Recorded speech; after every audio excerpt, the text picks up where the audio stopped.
Venga, Ernesto, tú empieza. ¿De verdad? ¿Me hace el privilegio? ¿Todo bien? Sí, ya estamos al aire. Ay, hola. Jóvenes en TV, como ven, ya iniciamos este programa de jueves y como siempre va a estar muy bueno. Hoy vamos a hacer un zigzag entre la reflexión y la construcción de conocimiento. ¿Qué tal? En Conciencia Histórica, el valor de la tierra, revisaremos el proceso histórico que condujo a los revolucionarios a luchar por la tierra y la libertad. ¿El humor puede ser excluyente? Lo analizaremos y veremos argumentos para evitar la discriminación, el racismo y la exclusión. Nada chistoso, ¿eh? Entenderemos qué y cómo funciona el enojo en nuestra vida y aprenderemos métodos para vivir y expresar el enojo de manera saludable. ¿Qué es la codependencia emocional? Vamos a identificar y aprender a trabajarla para establecer relaciones horizontales y justas. Algo súper práctico y muy útil. ¿Cómo y por qué gestionamos contenidos digitales? O sea, mis archivos, mis fotos, videos, documentos y todo lo que tengo en mi celular y computadora. Analizaremos lo que significa el regreso a la nueva realidad. ¿De qué se trata? ¿Por qué es nueva? ¿De qué manera afecta nuestra vida? Y claro, empezaremos con un programa súper. ¿Qué es la ciencia? ¿Cómo se originó? ¿Y qué características tiene la ciencia en comparación con otras formas de explicar el mundo? ¡Comenzamos! Oye, Ismara, ¿qué tienes, amiga? ¿Te desvelaste? Un poco. desayunaste?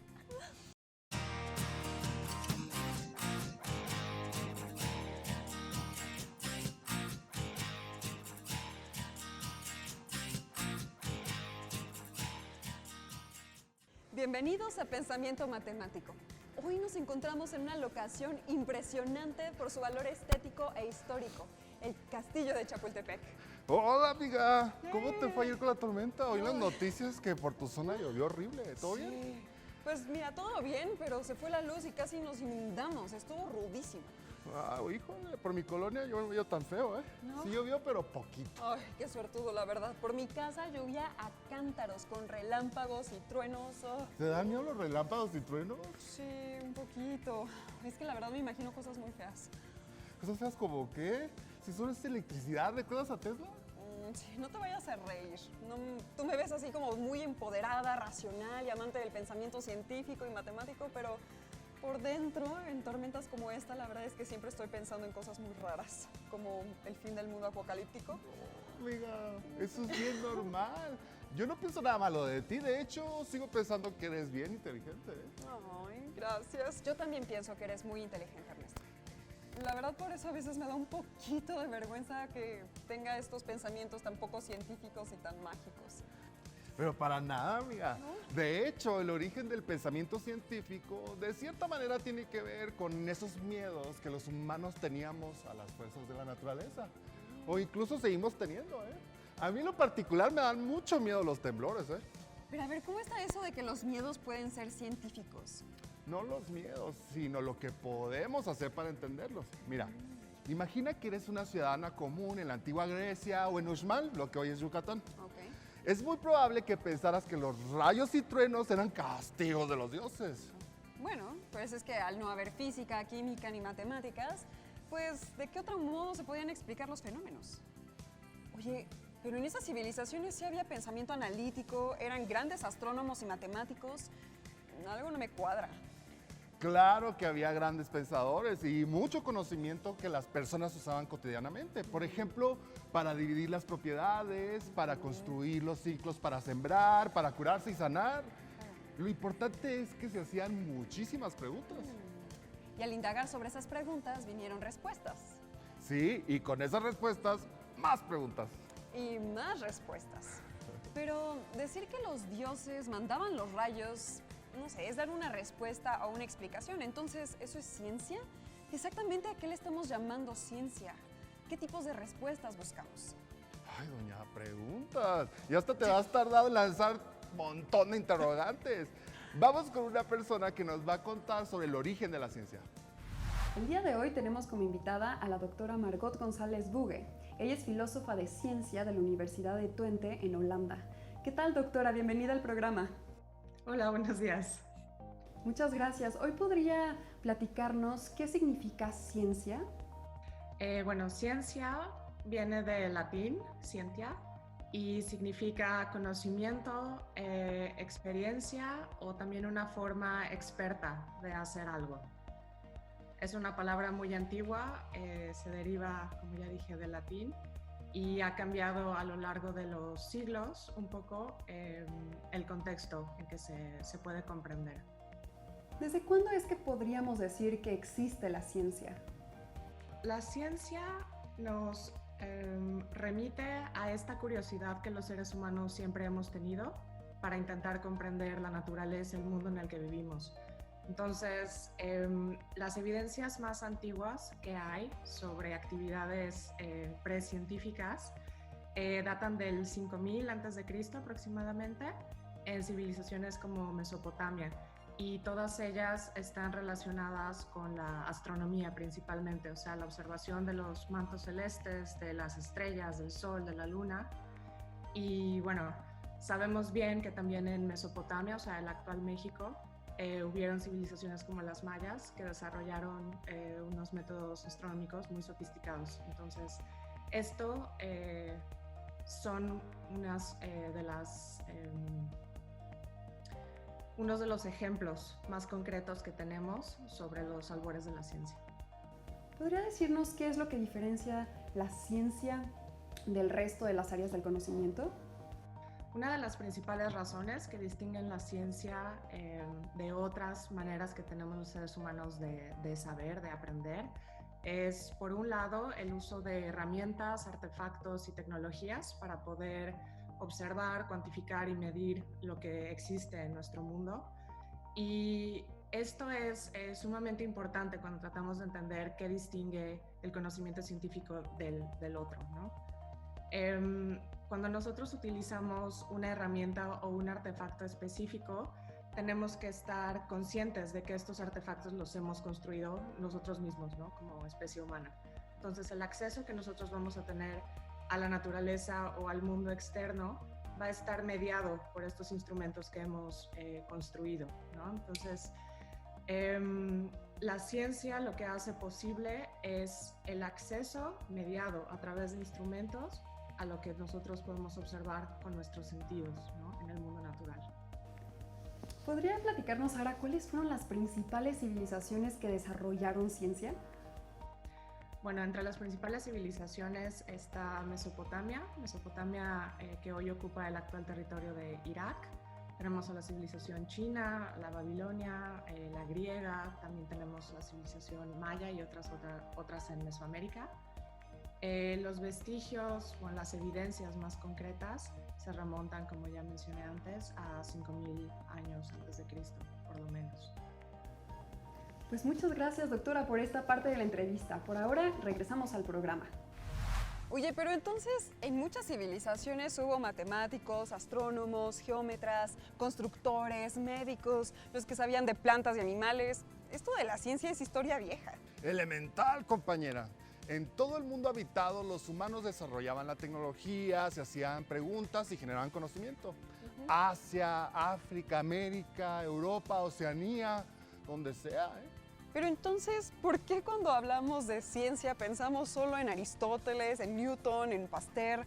Puro señor europeo. Uy, amiga, eso amerita otro programa.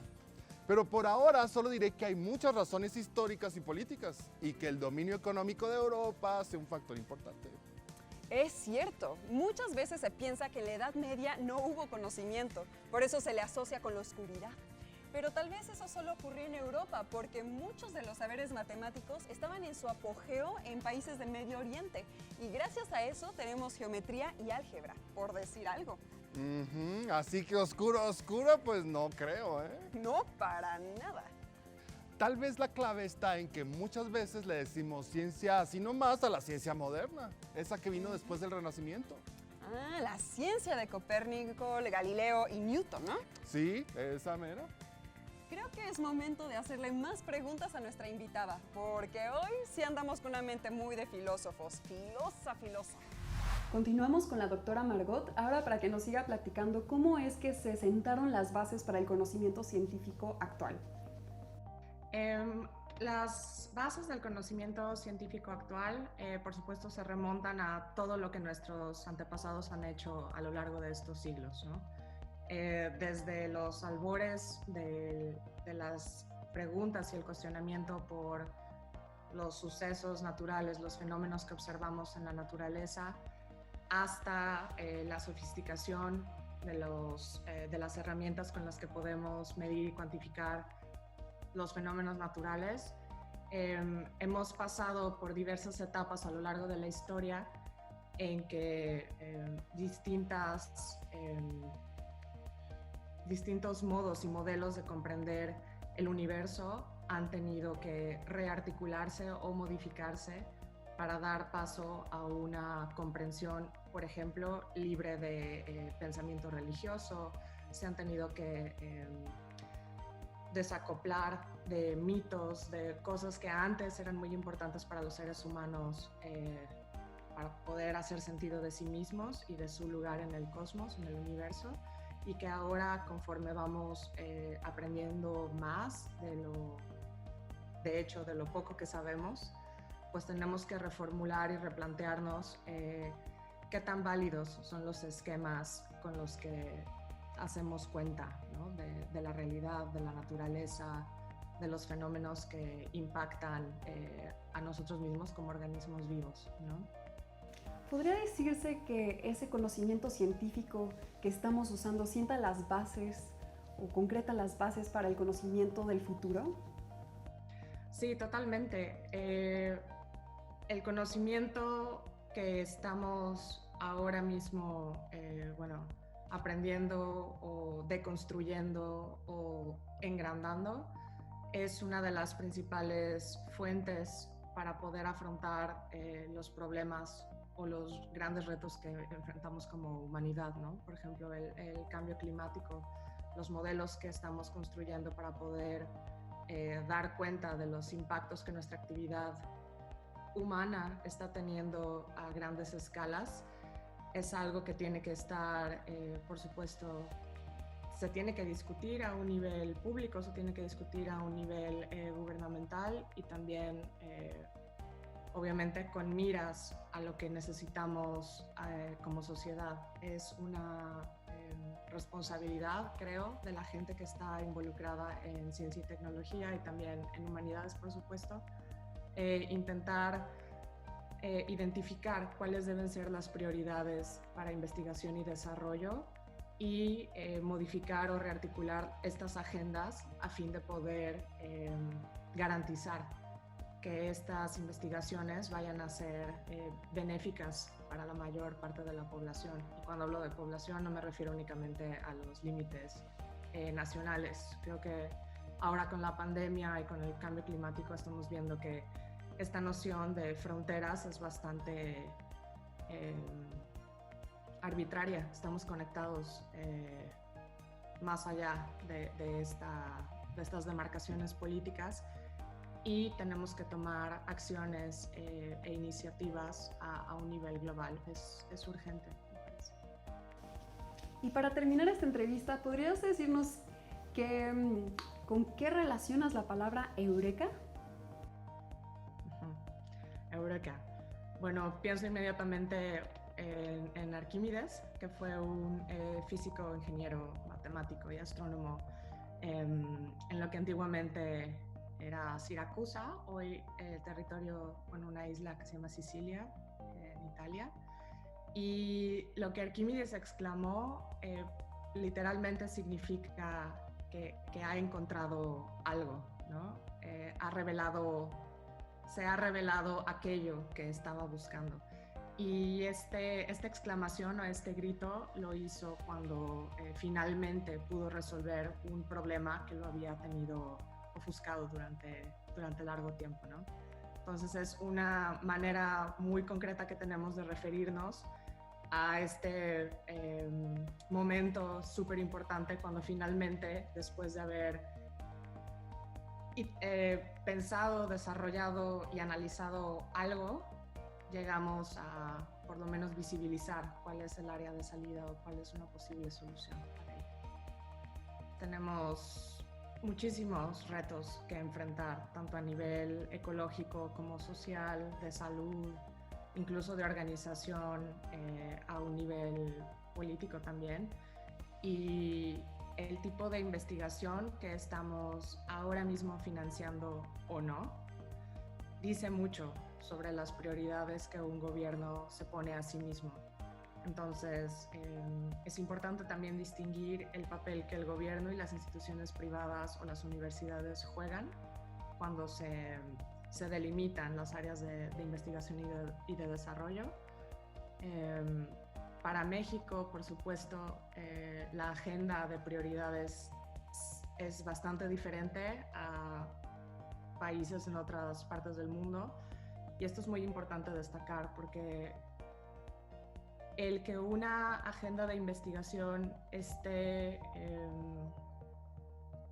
claramente conectada con las necesidades específicas de un contexto social, político y económico, va a garantizar que esta investigación tenga repercusiones benéficas, o al menos se regresen los beneficios a las personas que en principio lo financiaron con sus impuestos, ¿no? Entonces, esta idea de la ciencia para el pueblo, o Science for the People, por ejemplo, es una idea muy fuerte que me parece sigue vigente. Se comenzó a decir en los años 60, cuando habían bastantes controversias tecnocientíficas, como el uso de pesticidas, el uso de la energía nuclear y tal. Y bueno, podemos ver que actualmente estas controversias siguen vigentes, ¿no? La gente que cuestiona la validad del cambio climático, ¿no? O que piensan que cierto virus no existe. Bueno, estamos enfrentando controversias que ponen en juego la validez propia de la ciencia, y creo que eso nos habla también de una urgencia mayor en tratar de legitimar qué es lo que los investigadores, los científicos, los humanistas, las humanistas también están haciendo para crear una confianza de la población en el quehacer científico. El quehacer científico no puede estar desacoplado de las necesidades de la gente. Por el contrario, tiene que estar respondiendo y en diálogo continuo con lo que la gente está viviendo y experimentando. Pues muchas gracias, doctora, por esta interesante entrevista, en verdad. Continuamos con el programa en esto que es Jóvenes en TV. Ernesto, diríamos entonces que una parte importante del pensamiento científico es hacerse preguntas, ¿cierto? Elemental, compañera, y en eso creo que ambos tenemos vocación científica, ¿no crees? Nos van a dar tones para los preguntones. No, ya en serio. Creo que hacerse preguntas es importantísimo, pero no cualquier pregunta, sino esas que nos llevan a conocer cosas. Sí, y que al compartir las respuestas se construya más conocimiento. Por ejemplo, cómo funcionan las cosas o por qué ocurren los fenómenos en la naturaleza, ¿no? Sí, y mientras mejores preguntas hagamos, mejores respuestas vamos a obtener. Por eso se dice que la ciencia es como un edificio en construcción. Pues yo diría que en construcción y demolición, constante y continua, ¿eh? Vamos a poner un letrero de esos que dicen: disculpe las molestias, estamos construyendo ciencia. Oye, sí, porque hay un montón de hipótesis que no se cumplen. O teorías que se establecen por un tiempo y luego ya no explican los fenómenos. O se construyen nuevos aparatos de medición que ponen a prueba leyes y teorías. Pues ahí tienes la ley de gravitación universal, que funcionaba perfecto, pero en cuanto llegó la teoría de la relatividad general, ¡pum!, le tiró paredes y construyó todo un parque de diversiones encima. Dimara, como que siento que en este programa me volví más adulto. ¿No te parece que hemos estado hablando de cosas así bien serias? Sí. Al ratito del programa nos van a poner así música clásica y nos van a sentar ahí frente a una chimenea. ¿Tú crees? Yo la verdad pienso todo lo contrario, que como preguntamos a cada rato ¿por qué? ¿Por qué? ¿Por qué? ¿Por qué? ¿Por qué? Parecemos niños de 5 años. En vez de música clásica nos van a poner la de señora interesante de 31 minutos. ¿Sabes tú para qué son los camiones? ¿Sabes tú por qué hay estrellas y constelaciones? Sí, eso sí. Las niñas y niños con ganas de preguntar todo el tiempo. Ya sé, ni los niños, ni las niñas, ni los monitos de 31 minutos, ni nosotros, ni los científicos, ni los filósofos.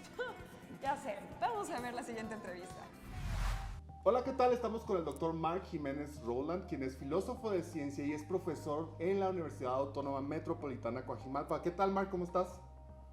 Hola, mucho gusto, Ernesto. Mucho gusto. Mi primera pregunta sería, ¿de dónde vienen las matemáticas? ¿Cuál es el origen de las matemáticas? Bueno, al respecto puedo decirte que solemos pensar que las matemáticas son como el invento o el descubrimiento de algún gran sabio o un genio. Pero hay buenas razones para pensar que de hecho la capacidad de reconocer patrones y razonar a partir de ellos es algo que está programado en nuestra naturaleza.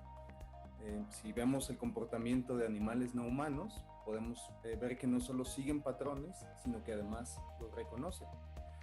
Y podemos encontrar vestigios en antiguas civilizaciones de que ya había conocimiento matemático en poblaciones que no se habían encontrado. Entonces, eso nos sugiere que el origen de las matemáticas en la especie humana no es accidental. Y etimológicamente la palabra matemáticas, ¿qué nos dice? ¿Qué significado tiene? Bueno, nosotros heredamos la palabra matemáticas del griego. Es la raíz más directa que tenemos. Ahí, mathemata significa literalmente lo que se aprende, y se consideraba que los matemáticos eran quienes disfrutaban aprendiendo, usando el intelecto. En ese sentido, pues lo que significa la palabra etimológicamente no nos dice gran cosa. Hay alguna continuidad entre lo que ellos llamaban matemáticas y lo que nosotros llamamos matemáticas, pero eso ha ido cambiando a lo largo de la historia. Súper interesante. ¿Y tú dirías que las matemáticas son una ciencia o no? Bueno, yo personalmente, y creo que aquí hay alguna tradición, también diría que no son una ciencia, siempre y cuando aclaremos algunas cosas. Okay. Es cierto que para hablar de ciencia, normalmente usamos esta etiqueta para hablar de cosas que nos tomamos muy en serio. Y creo que eso es importante. Pero además de la ciencia hay otras cosas que también vale la pena tomarse en serio, como las matemáticas.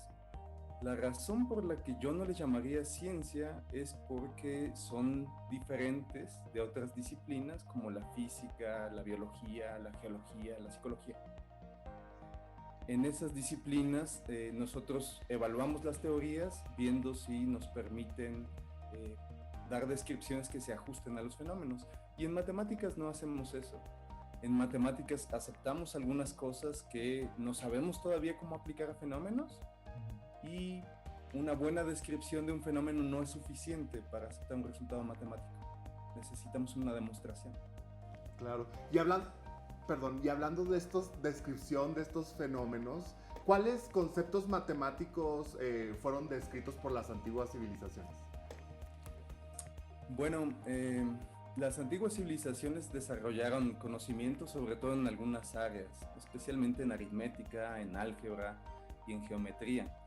Y bueno, estas áreas son especialmente útiles para algunas actividades sociales, como el pago de tributos, el trueque y el comercio, y también para dar descripciones de algunos fenómenos naturales, como el movimiento de los astros, o para llevar el registro del tiempo.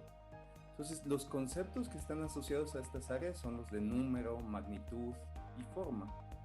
Además de describirlos, las antiguas civilizaciones usaron algunas notaciones especiales para razonar más fácilmente con estos conceptos.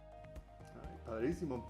Actualmente nos están viendo muchos chavos de bachillerato, ¿no? En la televisión, y están viendo el pensamiento matemático. Y a ellos, cuando les mencionas el nombre de Pitágoras, quizá, ¿no?, se imaginen un triángulo rectángulo y muchas cosas que le tengan que calcular a eso. ¿Tú qué te imaginas o qué es lo primero que se te viene a la mente cuando escuchas el nombre Pitágoras? Bueno, como mencionaste, mi formación principal es como filósofo, entonces pienso en algunas cosas del personaje como filósofo, pero naturalmente también creo que todos pensamos en el teorema que se le atribuye a Pitágoras, que A cuadrada más B cuadrada es igual a C cuadrada. Lo curioso es que este teorema, en un caso muy sencillo, llevó al descubrimiento de los números irracionales. Si piensas en un triángulo rectángulo que tiene dos catetos iguales, que miden 1, su hipotenusa es la raíz de 2, que no podemos expresar como una razón o una proporción. Lo que nosotros llamamos una fracción es un número irracional. Exacto, padrísimo. Y entonces eso es lo que se te viene a la mente. ¿Tú crees que en términos de matemáticas, crees que de alguna manera las matemáticas sirvieron para sentar las bases del conocimiento científico actual? Bueno, yo creo que mucho de las matemáticas ha estado conectado casi por toda la historia humana con la resolución de problemas prácticos. Pero eso no significa que las matemáticas ocuparan un papel importante en las grandes imágenes o teorías sobre el mundo.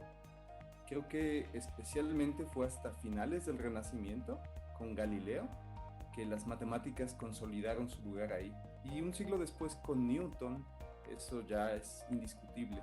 Creo que descubrimos que las matemáticas no solo son una herramienta para calcular, sino también nos permiten expresar cosas profundas sobre la naturaleza e incluso concebir nuevas teorías. Padrísimo. Y me gusta mucho cómo lo describes.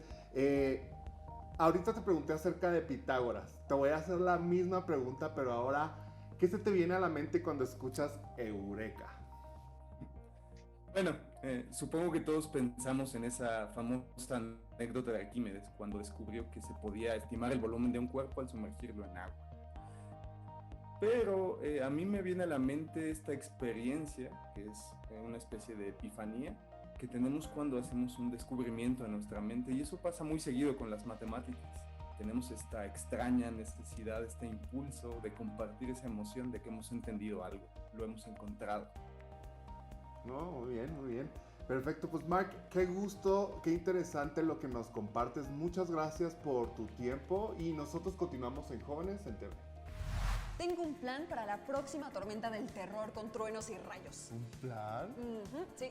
Y de hecho, tú me diste la idea. ¿Yo? Sí, tú. Voy a comenzar a tratar de explicar todo lo que sucede desde una perspectiva científica. Si truena, voy a pensar en el sonido, en senos y cosenos, en el efecto Doppler. Si hay relámpagos, voy a pensar en Tesla y en su bobina, en la corriente que se transforma en energía. Y para la lluvia me pondré a pensar en cómo recolectarla para reutilizarla. ¿Qué tal? Son un plan súper nerd, pero plan. Yo te iba a decir que eras músicas de tu cel nada más. Bueno, pero es que así ya sabes cómo soy. ¿Para qué te invito, no? Pero te voy a invitar a que nos despidamos, ¿eh? Ay, no, ¿en serio? De nuevo el tiempo se me fue volando, pero no nos podemos ir sin decir antes la pregunta del programa. ¿Qué piensan al escuchar la palabra Eureka? Cuando compartan la respuesta en sus redes sociales, pongan el hashtag elemental para que podamos leerlos.